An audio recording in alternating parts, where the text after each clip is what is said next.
2014 के बाद हिंदुस्तान में ये हो रहा है कि कोई सरकार के पॉलिसी के खिलाफ किसी ने कुछ कहा तो इमीडिएट ये 124A में सेडिशन केसेस लगवा रहे हैं। This particular section is abused, misused and is used to chill free speech is demonstrated by the figures which the government has supplied.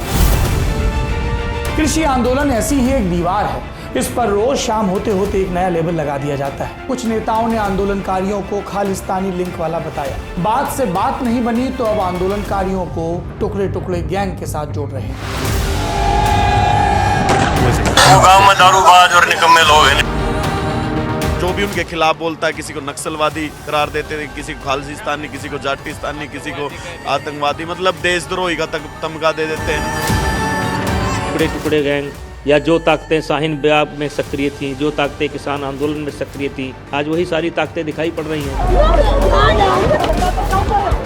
हम लोग कुछ शब्दों से बड़े परिचित हैं, श्रमजीवी, बुद्धिजीवी, लेकिन मैं देख रहा हूं कि पिछले कुछ समय से इस देश में एक नई जमात पैदा हुई है और वो है आंदोलनजीवी।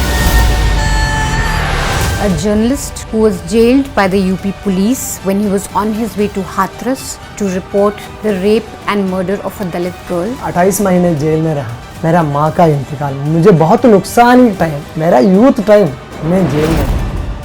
The difficulty with section 124A, it makes the offence of alleged sedition punishable with life imprisonment.